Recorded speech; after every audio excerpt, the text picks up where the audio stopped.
Welcome to the Wisdom and Wilderness Podcast. Real men, real life, real faith. The newest podcast for men with your host, Mitch London.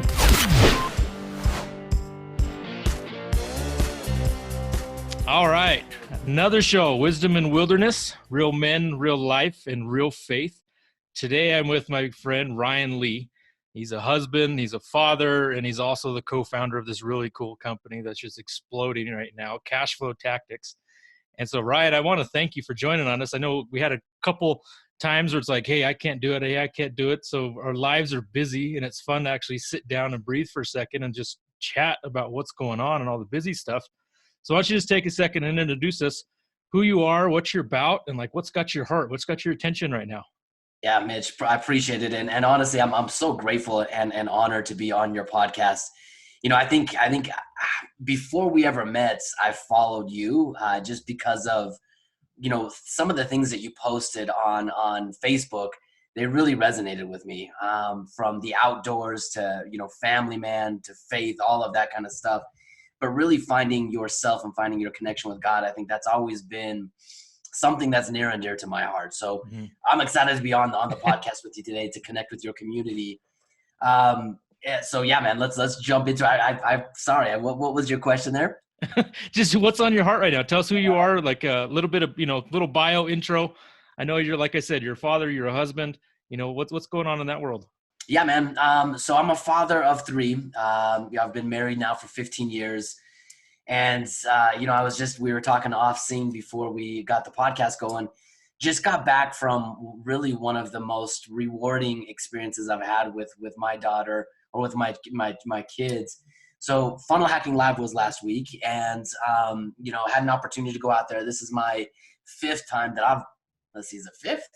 I think fifth time that I've been to Funnel Hacking Live. Nice. And every year, you know, they get bigger and bigger. And last year I had an opportunity to speak on stage, but this year, Russell reached out and asked my daughter to come speak on stage. And you know what, I'll tell you what, and you know this, Mitch, as a father yourself, watching your kids rise, watching them stand and deliver, watching them face their fears and their anxiety and move forward anyway, is just so rewarding. And it's so fun to have that moment where you're just watching as a proud father. I was standing in the back, you know, watching the screen as my daughter was out front delivering, and I was jumping up and down. And, you know, I mean, I knew how nervous she was. I knew how anxious she was. And then after, to have her come off stage and just to be able to share a long embrace with her was pretty special. Oh, that's incredible. And it's, as parents and as fathers especially, like, there's that thing of overcoming that feeling that you want your kids to be able to face challenges and face fears and push through it, do it well, and, you know, not crumble or succumb to that pressure. And so I know as a dad, you're just like, you're rooting, but there's so many emotions going on through your mind of, is she going to talk? Is she going to do it all? Is she, you know, all these different things going. But do you have a way that you've, because I know you and your family are super busy. You guys are always outside doing stuff. I followed you as well on Facebook, and I'm just like, these guys get it. Like they get life in the right way. You know, the focuses are on the right places. What do you do to kind of help your kids cultivate when it's crunch time, when the pressure's there? How do you train them to push through? You know what? That's a fantastic question. I love that, actually. You know, we've had a tradition in our family. I don't know, it goes back maybe 4 or 5 years now that we've really been doing this. So about 4 or 5 years ago, we set on a quest to produce and create a family crest. Yes. And that was really, really fun for us to figure out what the Lees stand for, you know, what is important to us, what values that we really want to be known for. So we went on, it was about a 3-month, just kind of an experiment with our kids, talking about the words and then finding images that came with those words. And then since we've had that crest, we like to do, you know, what we call Lee family challenges. And, you know, we always tie it to a reward, but, you know, we go on a vacation. So we went on a cruise just a couple of weeks ago as the reward for the last, you know, Lee family challenge that we had. And the challenge that we have, you know, they're anywhere from, you know, physical challenge sometimes they're challenges of giving, sometimes they're challenges of reading, you know, a certain amount of books or, you know, that kind of stuff. and, I think that's really one of the things is helping your kids set a vision, have a target, have an outcome, have something that they're working towards, and then help them understand that anything in life that you value, that you appreciate, it requires sacrifice, it requires work, and that's why you appreciate it, but that you can do hard things. I mean, that's one of the mottos inside of our family is Lee's do hard things. And, you know, I don't know. I just feel like teaching your kids that life isn't all peaches and cream or flowers and roses. I mean, it requires sacrifice. It requires work. And with that understanding and with that preparation, when the times arise, like, with my daughter, she knew that she could do it. Right. And that's something that doesn't just happen overnight. It comes from, constantly reaffirming that she can do hard things, and that the hard things are what will really give her the reward and the satisfaction in life that she's looking for. Oh, that is awesome. Yeah. And it's kids right now, they're so resilient. Yeah. I mean, sometimes as a parent, you want to protect and you want to, almost shelter in a way and make things as easy, not necessarily always the easiest path, but you want to make things as smooth for them as possible. But right now, as they're shaping and they're forming these opinions on life and they're forming the habits that you talk about, is such a great time to kind of be able to allow them to dip through adversity, to dip through challenges with you there. Like, what a better place to make a mistake than when mom and dad are right next to you versus when I'm by myself and nobody truly has my back. And I just think it's so awesome the way that you guys incorporate life with your kids. And that's always been a big point for Shelby and I, is our kids are not an and, if that makes sense. We don't do this and we have our kids along with us. Our kids are involved in all of our decisions. They're involved in everything that we do. We do it as a family. And so we experience life as a family. They're not something that just tags along with us. They're the priority. And a lot of times it's like, okay, mom and dad's relationship, they're going to see what that looks like. And my kids' relationship doesn't supersede my mom and dad's relationship. That's always going to have to model that example also. But taking them along and allowing them to trip and stumble and fall, in these ways, why they have their biggest supporters right there with them. So it's okay to make a mistake. We'll figure out why it was a mistake, and now we'll do it better next time. It's just such a learning opportunity for kids. Man, I couldn't agree with you more, Mitch. And I love that you and Shelby do that. I really feel there's no better place to learn than inside of a family. And the great part about that is you're not learning in isolation, and it gives the other kids and the parents an opportunity to support and really show your love, as you support your family members through their trials, through their challenges. And, we always know we're stronger together, but there's nothing more important than having a strong family core. Yeah, absolutely. So tell me a little bit more about 15 years. I've personally been married 17. Yeah. So it's like our paths are going, our kids are almost the same age. Like our marriage lives are kind of the same age. What's the origin story there? What happened for you and your bride to get together? And is there a cool, funny story for that to happen? Yeah, man, that's actually a funny story. I like that. Yes, that's, so I had, I never really pursued girls. I just, I don't know. I'd go on dates, but I never really took anything very seriously. I ended up going out on a faith-based mission, and then I came back and I went to school. And, after the mission, I realized, man, I probably need to, be a little bit more serious and more intentional. And I ran into Bethany, my wife, for the very first time in the library at college. And I'll never forget it. It was one of those things where you're just captivated. And I was sitting at a table studying, and I looked up and I saw her a couple tables over, and I was just mesmerized. I just couldn't take my eyes off her. And I was kind of staring at her, and then she looked up and our eyes met, and that, freaked me out. So I hurried and looked back down at my book. Busted. Yeah, busted. That happened like 2 or 3 more times. As soon as, I looked back down, I couldn't help myself, and I would peek up at her and I would look at her, and then she caught my eye again. And on the third time, after our eyes met, I was so flustered that I just left the library. I didn't, try to talk to her or anything like that. I was just too flustered. And it was funny because I went home and told my roommate that I had seen the most beautiful girl, and I was too shy to talk to her. And I blew it, right? I'd never see her again because it's a big college campus. And she went home and told her roommate the same thing. Oh man, there was this handsome guy, and, we didn't talk. It's too bad. And we both went home and told our roommate the same, those things. But then it so happened that this was right at the first of the semester we ended up having a class together, which was awesome. And then, I used one of the worst pickup lines ever, but eventually she said yes, or she said yes to a date. And then our dating was fun and exciting, but it was funny because the first time I saw her, I was too shy to talk to her. Oh, that's funny. Yeah. My wife and I've never talked about this on the podcast before, but I moved to Colorado 19 years ago. This year it'll be 19 years. And I met my wife the first weekend I was in town. And so it was kind of this cool thing. A buddy of mine bought a Jiffy Lube, and he asked me to help him move to Colorado from Albuquerque, New Mexico, and help him get it started. I'm like, okay, I'll do that. I agreed I'd come for like 3 months, and then I was going to move to Florida, actually, because my uncle wanted me to go live on his sailboat in Fort Lauderdale. I'm like, sign me up. I'll help you out, Unc. I'll take that burden on. But my wife, she worked at this hole-in-the-wall burger joint. You had to walk up to the window, you eat outside. Burger Baron is what it was called. And my buddy and I, who happened to be living in Denver at the time, he came down to see me. We just go to get a burger. And then there she was. And I remember asking her, how are your malts? And she goes, well, it just depends on how you cook them. I'm like, what? You cook your malts? And she was just flustered. Like, she's like, oh my goodness, I saw the dude I'm going to marry. And she knew right away. And I teased her that she had to teach me how to be a boyfriend because I was much more dense and didn't know how to do things right.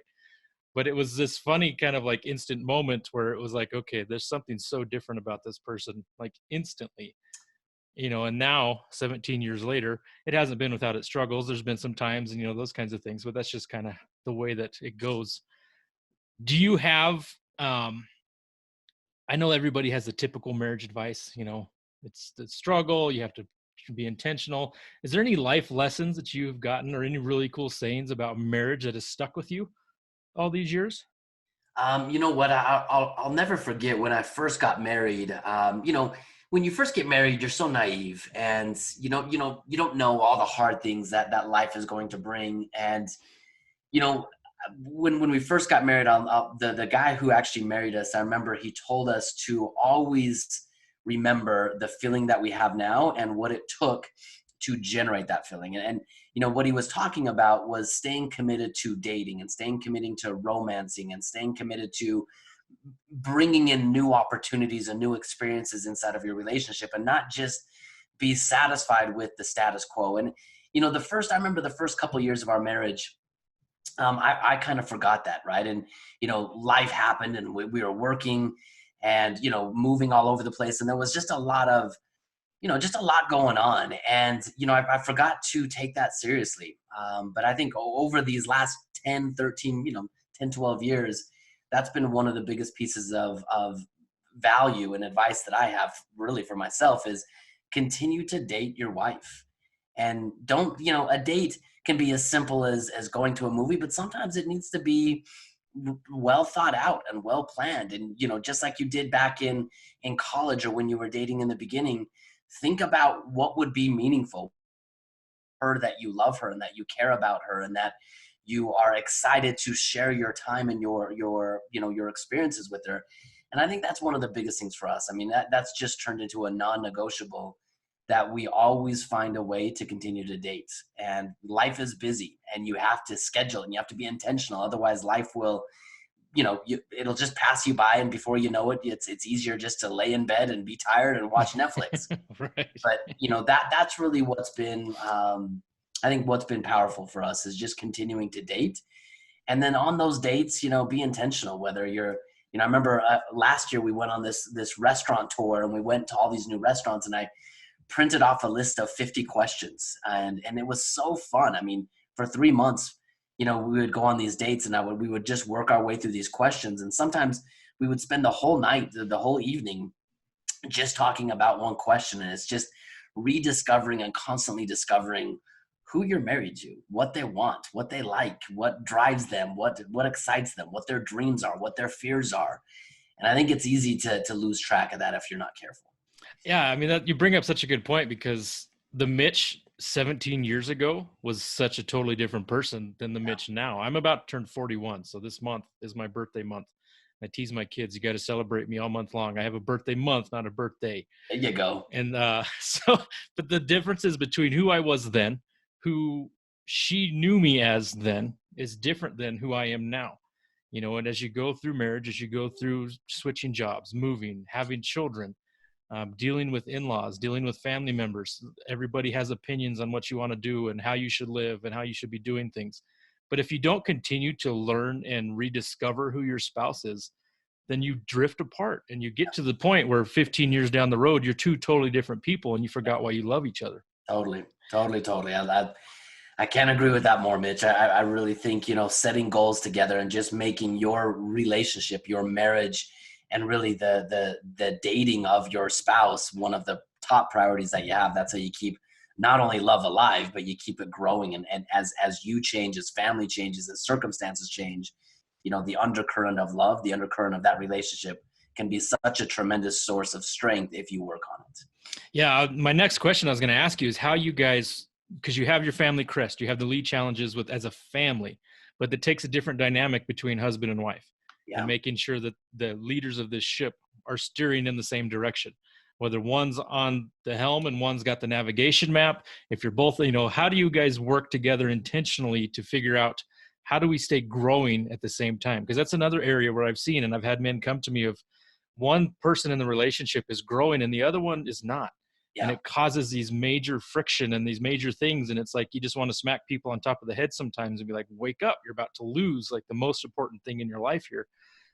How do you guys intentionally set a chart to grow together? Yeah, that's really good. I think it just comes from constant communication. I think one of the biggest things that we've done over the last several years is we're just clear on what we want, right? And that changes over time. So as we set goals, as we grow together, as our family grows and our kids grow up and everything happens, we have to constantly realign ourselves to what is it that we want as a couple? What do I want individually? And what does my wife want? And how do we align those wants into our family? And, sometimes we're not always on the same page as to what we want. Then with that, one of the things that we've done is and this is kind of funny, but we do a little scoring, on a scale of 1 to 10, how important is this to you? And if it's what she wants is a 10, and for me, I don't really care that much about it, it's a 7, then she wins, right? I mean, if she really wants this thing, and that's over and over throughout the years, being clear on what we want and what she wants and what I want, and then being able to bend and sacrifice and work together to ensure that we're building a life that we both value together is powerful. I think couples, without that intention, they can lose track of what they want together. And that's one of the saddest things, right? When you're clear on what you want and what you're building and why it matters to you, then you can work together towards building it. But if you never take the time to sit down and talk about those things, then you end up, like you said, living two separate lives, even though you're living under the same room or under the same roof. Yeah, you talked about something that hit me. I just had a guest on recently, Christopher Borges, and he's a marriage guy. He loves Marriage Revolution is his thing that he's going on. We got to talking about the love languages, the book, The 5 Love Languages. People love that book. It's such a great book. But he added this extra piece to it that I hadn't really, I think subconsciously I did, but it was not something intentional. But he said, yeah, you have to realize what your love language is. You have to realize what your wife's love language is. But you also have to know how she interprets that love language. Because if your love language, or hers, a lot of women are acts of service. They love to have that as one of their love languages. But what does acts of service mean to her, not to you?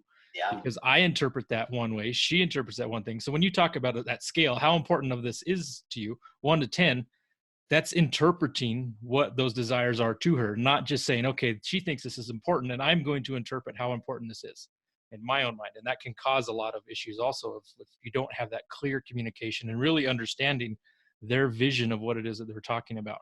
Yeah, that's powerful. I like that, Mitch, for sure. I mean, we all have our perceptions and our paradigms, and the more you understand how to align those with your spouse, the better off you are, for sure. Yeah. So I just love that you guys are doing it. Everybody listening, be intentional, get that date on the calendar. Don't just assume it's going to be there, because one of you guys are going to get busy and you're going to promise your time to somebody else. And then it's a disappointment. Just don't do it. Put it on the calendar. If you're going to have this going down, block out that time just as you would for any other important person in your life. But I want to shift gears a little bit and ask you about the men in your life. and kind of growing up. And if you had a moment or an experience where mentorship and coaching was first introduced to you, or you had your first taste or realization of like, this is something that I have to have in my life. Yeah. You know what? That's a really good question, Mitch. I think that's happened over and over for me, from strong men over the years. First and foremost, starting with my father. Growing up, he was one of those old school traditional guys. He was a wrestler growing up, and if, anything that needed to be done, you did it. And we would work hard. He taught me the value of work. He taught me the value of caring for what you have. Man, that guy built the house that I grew up in. He built it with his own two hands. And I'll never forget that, as a really, really young kid. I remember going to that house for years. He would work a full-time job, and then he would come, at the nights and weekends and frame and, do all of the building on that house for years. And I remember just playing around as a little teeny kid and watching my parents build their house. So from a very early age, my father taught me the value of hard work. And, I'm really grateful for that, because that's really that's a lot of what has helped me build the life that I have today, is not being afraid of work and actually finding satisfaction and fulfillment in hard work. So he was definitely my first mentor. After that, going through college, and then, getting into the corporate world, I discovered a lot of what I didn't want. Mm-hmm. And, growing up, so much of the traditional approach to life was kind of ingrained in me, right? I mean, my father was the first one in his family that went to college. And so that was just a given. You go to college, that's how you make something of yourself. And you go to college and you get a job and you work for as long as you need to work and hope that it all works out. For me, I wasn't cut from that. That's just not, I was very entrepreneurial, and for the first 5 years of my career, I just fought against that. It was really hard for me. But I'll never forget, when I was in college, there was an individual in college, and I didn't really think much of it. But I remember, when I was focused on internships and jobs and, all the stuff you're focused on in college, in my senior class, he was buying real estate, and I thought the guy was crazy. And I thought one day I would probably see him on the breadline, because when we graduated, everyone in our graduating class had jobs that they went off and did, except him. He stayed back to, be a real estate investor or whatever it was. And I thought, man, that guy's crazy. But I didn't think much about it. And, 5 years into my corporate, rat race, if you will, I was really struggling. I was trying to figure out how, what to do and how to get out and how to go faster with my financial plan and be financially free and all of that. And I had just lost a bunch of money in the stock market. It was right after 2008. And I remember I came back home for the holidays. So I was here in Utah for the holidays, and we went to a restaurant with my family, and I ran into that same guy in college. And now it's 5 years later. And I remember when I ran into him, he didn't brag or try to rub it in or anything like that, but I could tell he was in a different spot. He had a level of confidence inside of his life, just from, meeting him in the restaurant, that I didn't have. And I remember I was asking him, kind of exchanging pleasantries of what he'd been up to. And then we got closer down to it. And I said, Chris, you've got to walk me through, tell me what you're doing. And I remember he invited me to his office the next day. And he was one of the first people that helped walk me through a financial plan, and walk me through how to be more proactive and more productive, and to buy, we do a lot of real estate and cash flow tactics. But I remember when he walked me through that game plan, I asked him, Chris, would you be a coach? Would you coach me and mentor me and guide me and show me how to do this? And that was the first time I ever had invested in myself after college. I was clear on what I wanted. I had someone in front of me that knew how to do it, and I wrote a check to him. And I remember, for the next 6 months, he kind of mentored me and guided me in the game of real estate investing and all of that. And that was one of the best mentors for me, because, in his office, when I walked into his office that day after meeting him at dinner, I remember his office was full of pictures.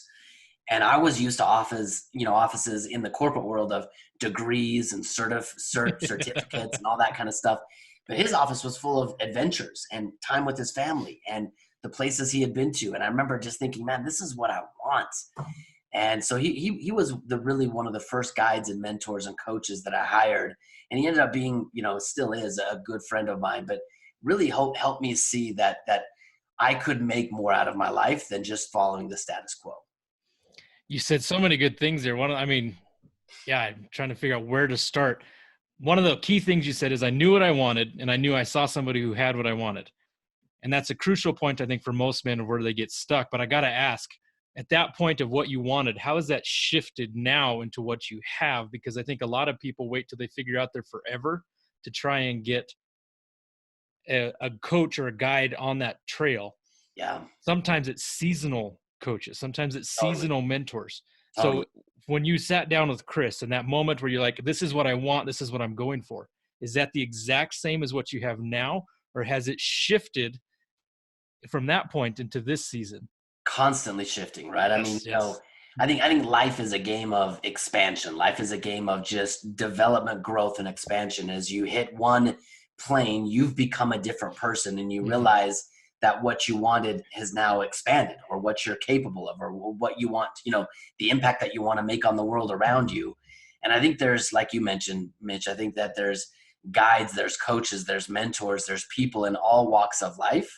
And as your perspective changes around what you're looking for and what you want, naturally you start to seek out, or at least see some of the people that you might have been blinded to before because you weren't focused on that you weren't looking for that. But, as you constantly go through this exercise, and I love doing this, I'm a very goal oriented, person. And as I sit down and I map out and plan, what do I want? Where am I at? What am I grateful for over the last 6-12 months that I've been able to accomplish? And what's next, right? I mean, you just set your mind, both your conscious and your subconscious mind, towards making it a reality, from the people, the experiences, the places, the resources that you need. When you're focused on what you want, then you can start to line up the resources that are required to get you there. Yeah, that is so important. So I'm glad you said that it constantly shifts, because I see so many guys who are waiting for that forever calling in life to start seeking guidance. It's like, I'm not sure totally 100% where I go. It's like, no. There's seasons. Yeah. This is not a coach for the absolute rest of your life. And if whatever he says, that's just what you're stuck doing. You're not choosing a career, quote unquote, with this. So I want men who are listening to really understand that you do need a guide. You do need somebody who's been there before you. You can walk down that path by yourself. It'll be harder. It'll take longer. Coaches help you to like shrink that time frame of getting from where you are to where you want to be. But knowing that it's going to shift and that you're just in this season right now. But if you can move through the seasons quick enough, then you start building that momentum. Then you start building all those different things. And so it's so crucial for me. Having mentors has been, again, a seasonal kind of a thing. And I've had really awesome mentors, and I've had really bad mentors, and I've had people that I've had to like repair and heal wounds from. But you learn so much through these experiences anyways. But finding people that can help walk down that path with you, because we're not meant to do life alone. And I talk about this a lot online, but one of the first, or actually the first thing that God ever said was not good in the Bible was for man to be alone. Yeah. And, that's reasons why we have spouses. That's reasons why we have circles of friends, of influence, of mentors, all these different things. But as men, we try to burden ourselves and put it all on our shoulders, and we try to carry the weight of the world for everybody else. And this almost false humility, this self-sacrificing kind of a martyr flag, if you will. And it's just destroying a lot of guys. There's so many people that you just can't bear that weight by yourself for that long, and you just end up burning out. Totally right. In your journey, have you had moments and seasons within your business career of where you just hit the mud and you just lost momentum, and you were just like, am I even doing what I'm supposed to be doing? I thought I had this figured out, but now the world around me does not align with what my thoughts are. Have you had those kinds of mud moments? Oh man, absolutely. I think if there's any business is a way that teaches you so much about yourself. And, I have a business partner inside of what we do at Cashflow Tactics.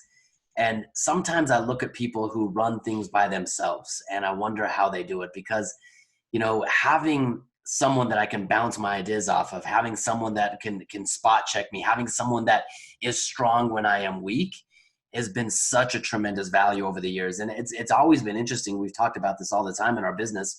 it seems like sometimes when my business partner is for whatever reason, struggling or weak or not able to bring his A game to the business, that's when I step up and I'm on fire. And vice versa, when I've been knocked to the ground and things are overwhelming and I'm struggling, that's when he steps up and brings the fire and leads the business. And having someone that you can rely on, because like you mentioned, Mitch, we're not meant to do this alone. I mean, that's the definition of poverty. If we think that we can do everything on our own, if I can embrace who I am, the skills that I have, then I can do things naturally better than other people. And other people have skills that are opposite of mine, and they can do things better than I can do it. And as I can stay uniquely focused in my zone of just effective, power, then other people can do that as well. And the more I get around people that have just embraced their power, their skills and their talents, and are living a purpose-driven life, the better off we all are.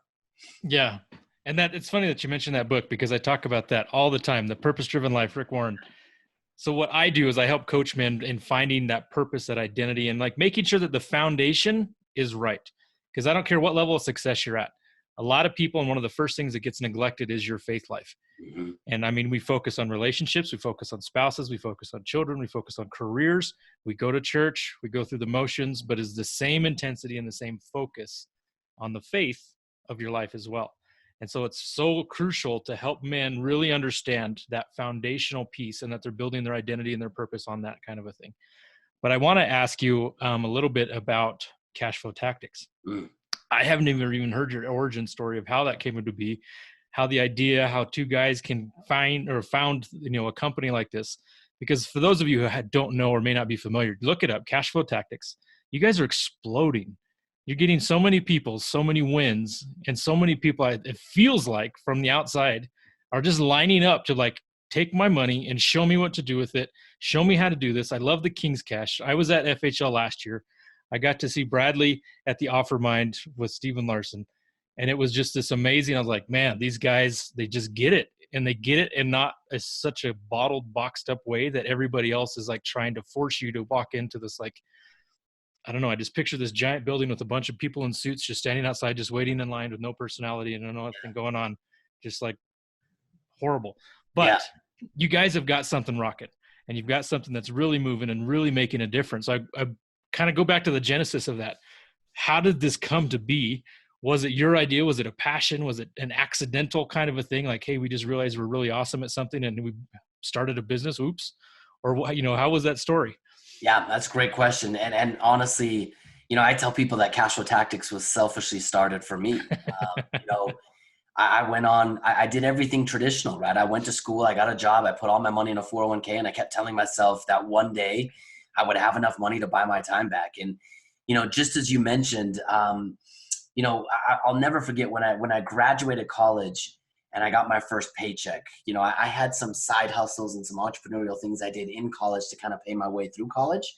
And I remember I got that first paycheck, and after the taxes and deductions and everything we're taking out, I made less money in 2 weeks with a college degree than I made on a weekend as a side hustler instead of college. But, all that social conditioning kicked in. You're supposed to have a job. You're supposed to be responsible. You're supposed to, grind it out and work 9 to 5. And I remember with that first paycheck, I had that desire, that inkling, I should just quit. I should just leave. But my social conditioning kicked in, and I decided I was going to double down and climb the corporate ladder as fast as I could. Be responsible. And I thought if I could earn more money and save more money and the market would do its magic, and I put I did what everyone told me to do, then one day I would have enough money to buy my time back. But, as the years went on, what ultimately ended up happening for me, Mitch, is with every promotion I took, I lost something of myself, right? It required more responsibility. It required more travel, more stress, more connection to my cell phone. I found myself living twice in my professional career in a different state than my family because I traveled so much. And, for me, I just kept blindly, without really acknowledging it, thinking one day I was going to find my way out and this is what everyone was doing. But I had some really big wake-up calls. And wake-up call number one is 2008. I've always been a good saver, right? Saving for me hasn't been a major issue. But I remember in 2008, my 401k plummeted like a rock, along with probably everyone else's. And I remember thinking for the first time, I have no control. I don't know what I'm investing in. I have no control over the outcome. And I remember talking to all my coworkers, and I realized they were in the same boat I was, but yet somehow I was telling myself I was going to, get out of the corporate rat race sooner than them. And that set me off on this path to find different ways of investing to generate cash flow to buy my time back. And I did everything wrong. I did everything wrong, but along the way, I found a few things that actually worked. And along the way, I met my business partner, Brad, who in a different part of the world was going through his own journey, trying to figure out how to become financially free. And we connected. And, in the beginning, it was just our game plans. How do we become financially free? And as we really start to put in place what we talk about at Cash Flow Tactics today, we had a lot of people asking us what we're doing. And you can see behind me, we have this sign that says "Rise Up, Live Free." I believe your most valuable resource is your time. And too many people trade the best days, months, and years of their life hoping that one day they'll have enough money to buy their time back. I believe people should be living purpose-driven lives, and money in many cases is what holds them back. So our goal is to empower people with money to rise up, understanding that the path to financial freedom, it's not a difficult path, but it's not the typical path. It's not the path that you see everyone following, because if you want average results, you follow, the masses. If you want extraordinary results, it requires you not just to do what everyone else is doing better, but to do the exact opposite. So we empower people to rise up so that they can live free. And Cash Flow Tactics is built on the belief that anyone can be 100% financially free in 10 years or less, following the systems that we share. That is awesome. And I'm going to reveal a secret here, guys, for everybody that's listening, is I've talked with Ryan intentionally because I wanted you guys to understand and to realize that you have to invest in certain things. And investing in your family and in your relationships should come first. Investing in your finances helps to boost what you have built. It's not reverse. Don't go invest in all of your finances and expect your family to just be awesome when all of a sudden you have all this money and all this freedom and all these different things, because you can absolutely reach a level of financial success and have lost everything. Yeah. Those are even biblical truths of what good is it to gain the whole world and lose your soul. Yeah, totally. And I see that so many times. We see people that have lost everything they really care about. They're divorced, they're estranged from their children, they've lost their connection with God, they've lost their physical health and well-being, all in the pursuit of money. And whether they have enough money or not, it's irrelevant if you don't really have what you want. When we sit down and we talk to people, we ask them the same questions we were talking about earlier. What do you want? What does financial freedom mean for you? And for most people that come through our community, it's all about family. It's all about time. It's all about connection with their kids and their spouse. And so as you balance those out and you live intentional in the moment, those investments that you're making inside of the areas of life that you care about, those do more for your financial plan than neglecting them and thinking that one day when you have enough money, you'll come back and fix it. If you can balance out the life and your money is just a tool, right? It's not good or bad. And financial freedom isn't a destination. It's not one day, it's a lifestyle, right? And if you can balance those two out to where you're living a purpose-driven life now, and your money's a tool that you've got working to help support both now and in the future, that's when you get to the point that you're empowered with money. Yeah, it's so, in the entrepreneurial world, hustle, grind, those are terms that people throw around a lot. And it's all about, I think what they're trying to say is like, be diligent, be determined, take intentional action. But it bothers me, and it might just be semantics of how I define the word hustle, but I am not willing to sacrifice my family for any career period. End of story. I'm just not. And my approach has always been, I'm going to live the life that I'm trying to build right now with the resources that I have.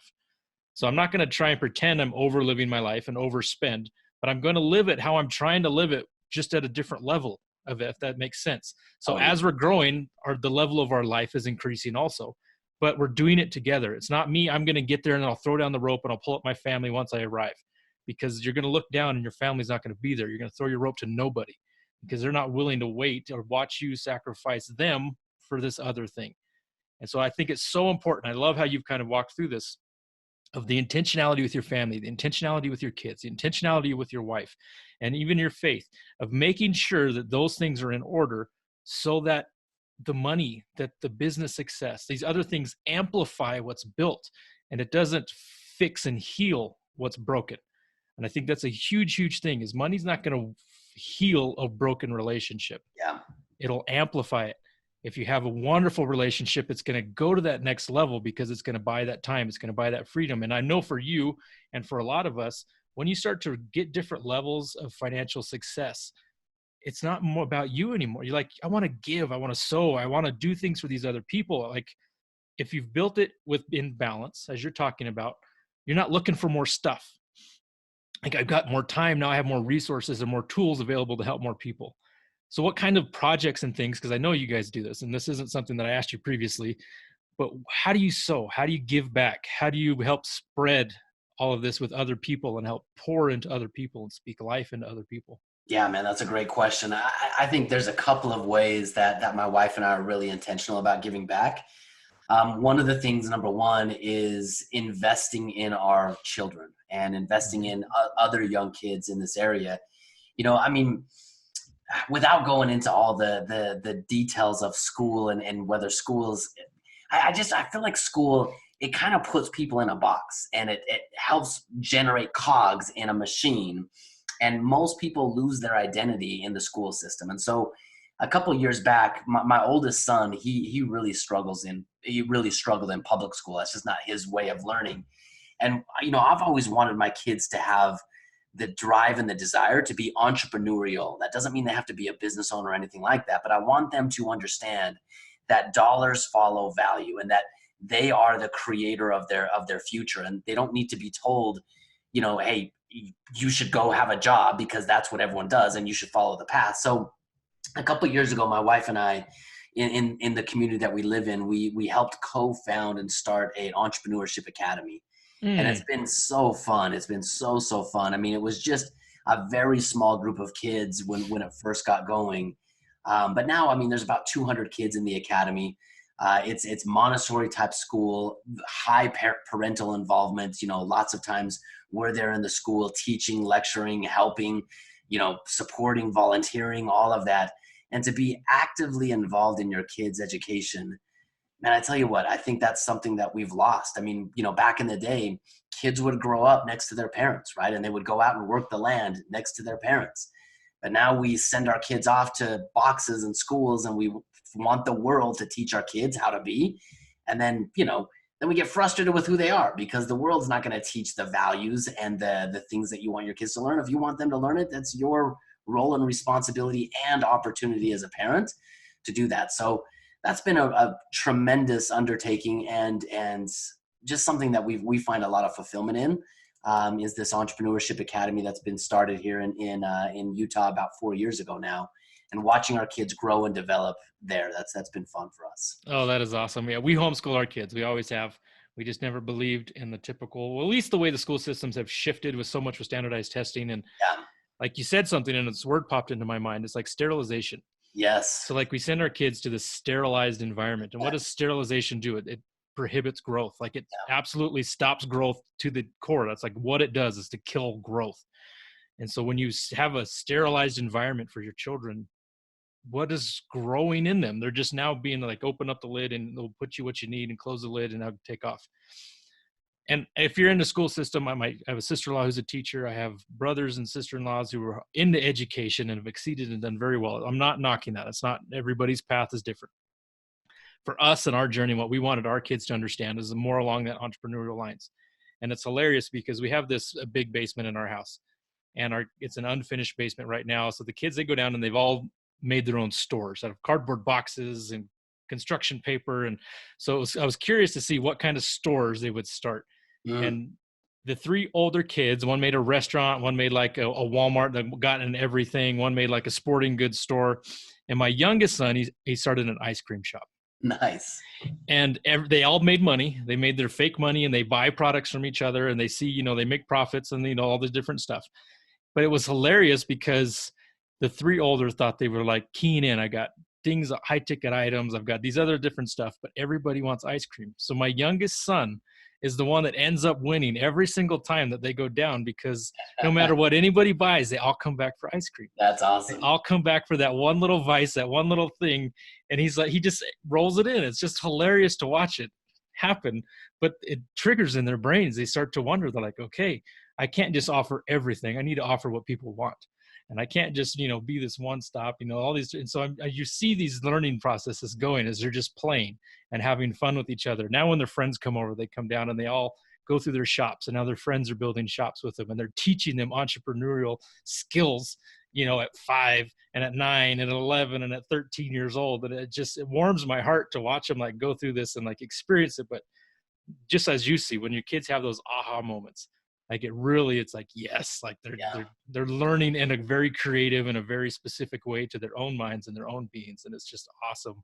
Love that, man. I think money is such a fun tool to use for teaching, right? It's just such a good tool for kids because it's a way to transact. It's a way to help kids understand, the value of work and the value of savings and the value of, that they have to create to bring money into their life. So we've always used that inside of our family council as a good teaching tool with our kids. It's a lot of fun to do that. Yeah. I mean, even to principles of tithing. I mean, my kids will tithe and they choose to tithe and they choose to give, and money no longer has this like power over them. My youngest son, he's 5, his name's Hunter. And it's hilarious because he saves his money. They get money for birthday, get money for Christmases. We have a tradition where I'm an outdoor nut. You guys should know this by now, but I take my kids on adventures all the time, and I pay them to find animals. So I want them not looking in the car, not looking at a phone. I want you looking at nature and experiencing where we are and where we're going. So if they find a bear, they get $20. If they find a moose, they get $20. If they find an eagle, they get $1. And so we have this whole system set up to help them to engage with what's going on and help them to engage with the wildlife. And so they always want to go out for drives because they can earn some cash, but they want to go out and do these things. But my son, he's just convinced that he's wealthy. Like, it doesn't matter how much money he has. I always have enough. I always have enough to give to you. If you need something, here's a 50. Here, take it. And it's just it doesn't have this control over his life. And I'm like, I love the fact that it's no longer this thing that I am submissive to. It's just something that I get to bless people with. It's a resource that I get to use for different things. And I just love the mindset of that. Within Cash Flow Tactics, do you guys have stuff that you do with kids? Yeah, we do. We've had a lot of people asking us to put together a kid program, but so we don't have anything specifically for kids right now, other than we have, what we call the Legacy Life challenge inside of Cash Flow Tactics. So we teach parents how to interact with kids around money. And what you said, I mean, one of the things that's always worked for us is, transacting with our kids, helping them understand what dollars follow and understanding that dollars follow value, but then also giving them a target to save for. If they want to buy an iPad or something like that, have something clearly outlined. Mm-hmm. This is what I want. And so the money that comes in, 10% goes to tithing, 40% goes to savings, to spending. They can spend on anything they want, or they can save it. And 50% goes towards saving. And then something that we've done inside of our family that trying to encourage entrepreneurism, we match, we call it the Lee family match. So for every dollar that our kids earn outside of the home, mowing lawns, it's winter out here now, so they're shoveling walks and all that kind of stuff. Every dollar that they earn outside of the home, we match it. Bethany and I match the dollar. So just teaching kids that, look, if you want something, go work for it, go earn it, go create value. And dollars, is the way our society transacts and exchanges the value that you create. Yeah, we have a similar thing, but it's just the extra. So our kids will get some stuff for doing different things, but it's when they want that extra, it's like, if you want extra money, you got to do something extra. Yeah. So go out there and let's find something extra that you can do. Where can you help? Where can you provide value? Where can you do that thing that takes the burden off of somebody else? And we'll pay you for it. Yep. But be creative. Don't just come to me and ask me to tell you what to do. Like, go find that something extra, and then we'll talk about it and let you know what that is. And so it's always that, what extra can you do to help? If you want some extra money, do something extra.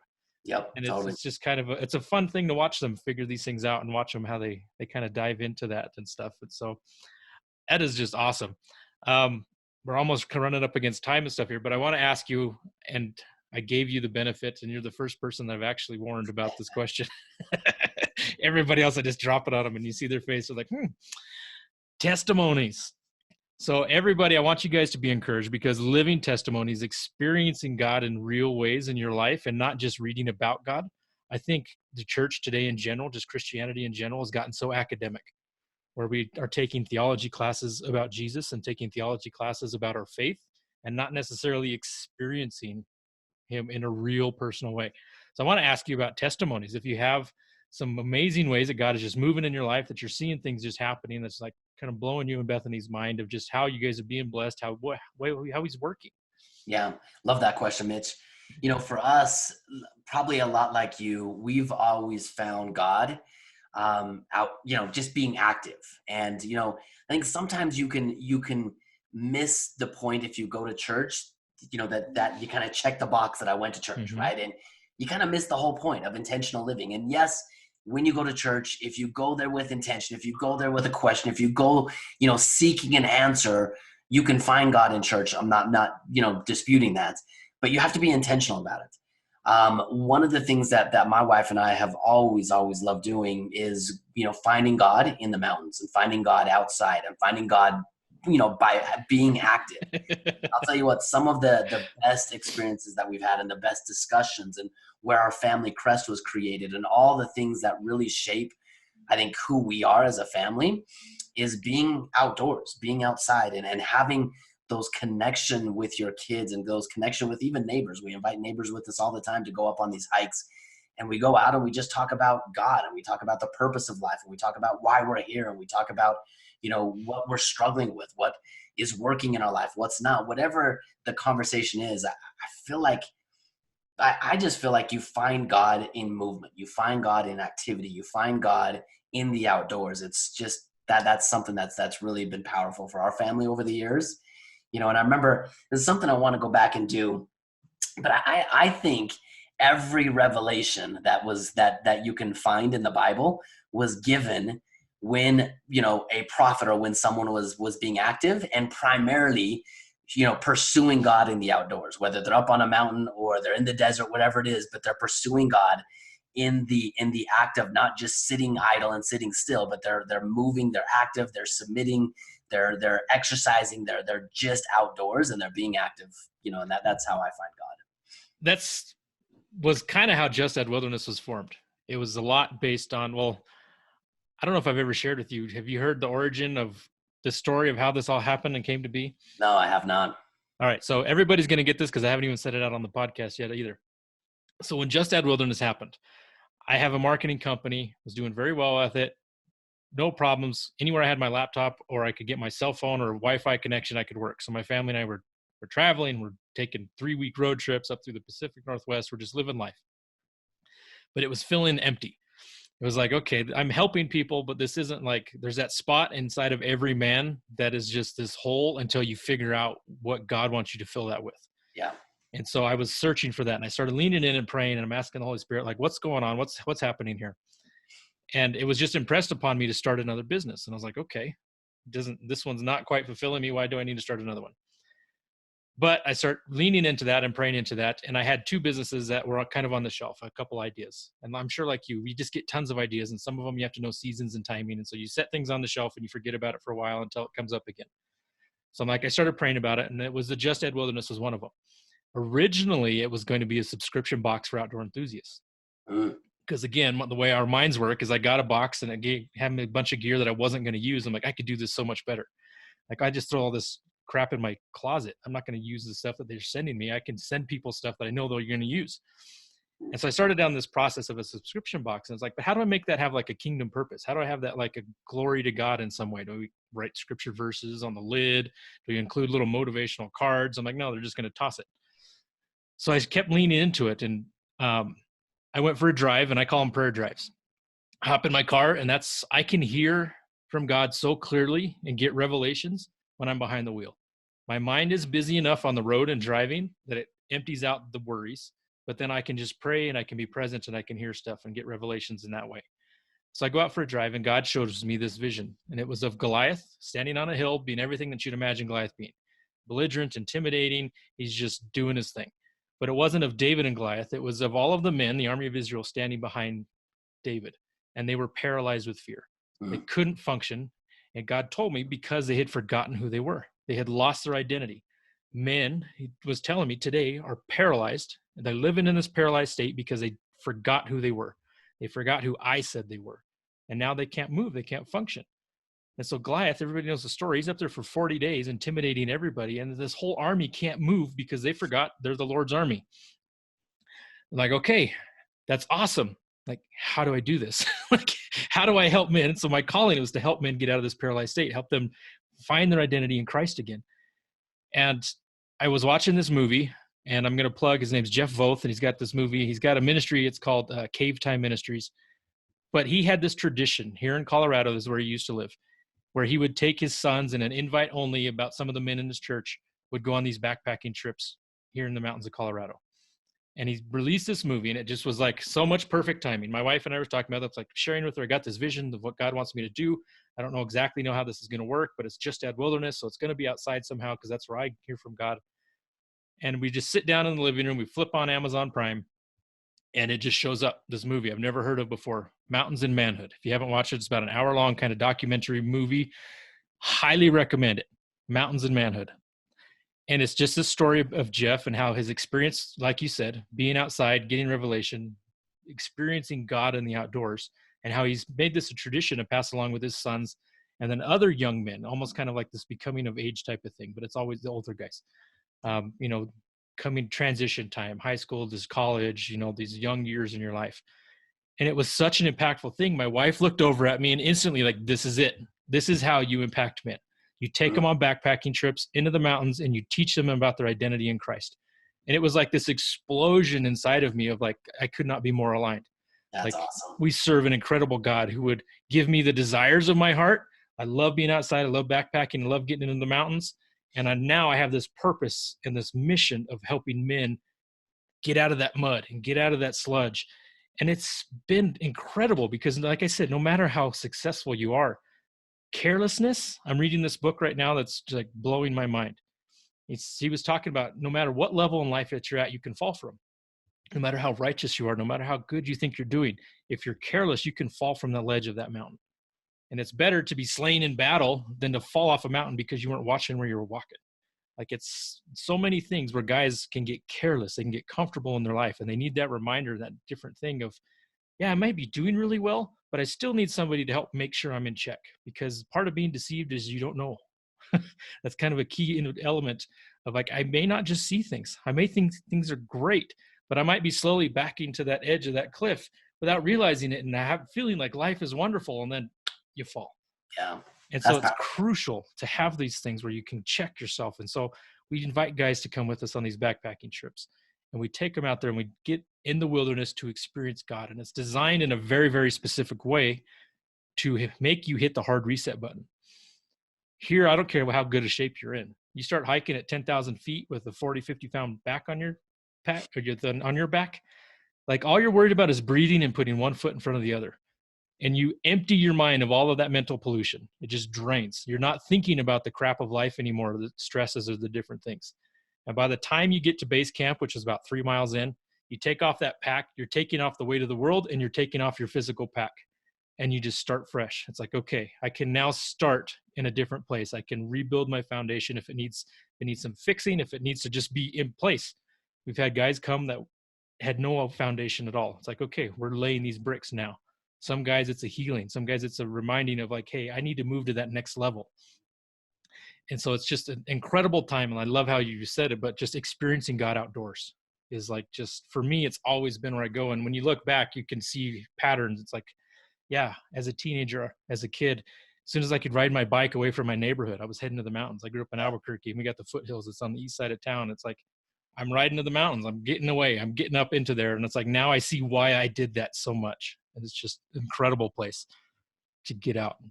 Totally agree, Mitch. Love what you're doing, man. So I want to thank you. How can people find you?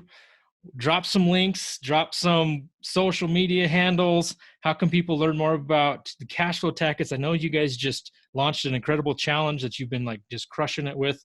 And even just, I mean, you guys can't see it unless you're watching on the video, but the Rise Up and Live Free. I just love that. I reached out to Holly. I was like, how can I get some of that swag? And she's like, you can't. It's like special. And I'm like, I want some of that swag. I'll send you a shirt, man. I'll send you a shirt. It's just it's a powerful statement. Yeah, rise up and live free. It's like, yes, like that's a crest in itself, a mantra in itself. But how can people participate and how can they be blessed by what God has given you? So there's a couple ways. I mean, you can go to our website. There's lots of different paths you can take on there. But if you're a Facebook person, we just barely opened up a free Facebook community. We've done everything kind of behind closed doors for the last several years. But this year we decided to really take it to the public and really open up so everyone can participate and see what we do. So if you go to Facebook, Cash Flow Tactics, what is it? I don't know, Cash Flow Tactics. Yeah, search for it.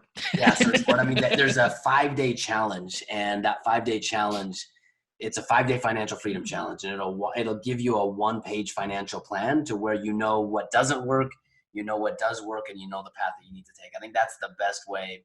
If people are, socially inclined, that's the best way to get information on what we do. Don't you have a podcast yourself now? You know what? Can they follow you? Not yet. Not yet. Is that coming out in a couple weeks? So okay. Listen to our podcast whenever it comes out. It's the Rise Up Live Free show. Nice. Yeah. So definitely tune in. These guys, they have such an incredible heart. And like you said, I was following you before we ever had that introduction. There's just certain people that you watch and you're just like, that guy gets it. Yeah. And I need to see a little bit more. And you start, Facebook stalking them. You start following what's going on. You see them in mutual groups and just like, yeah, I see the fruit is on the tree, the heart level is there. And there's a big thing that I'm passionate about is when you're helping people, you're not helping a market. Like I feel like for you, and this is the way it is for me with men, it's a mission. It's like a mandate. It's not like this is my market. I'm just going to sell stuff to my market. It's like, no. I have a mission and I have people that I passionately am looking for. And you can feel that heart involvement, that relational transaction. It's not always monetary where the transaction comes in. It's a relational kind of a thing. And so I love that about you and Brad and what you guys have put together. I'm a huge fan from the sidelines. The silent impact you're making is very huge. Awesome. I appreciate it, Mitch. I feel the same way about you. It's what you do is so needed. That identity, especially that masculine identity, man, it's something that's been lost. And it's something that, as men find out who they are and align themselves with who God is and that they were created in the image of God and they lead their marriages, their families, their communities intentionally, man, that it's so needed. Awesome. Thank you guys for joining us. Make sure you hit the subscribe button, rate, review the show, and just thank you for joining us again. You've been listening to the Wisdom in Wilderness podcast. Real men, real life, real faith. The newest podcast for men with your host, Mitch London. We'll see you next time.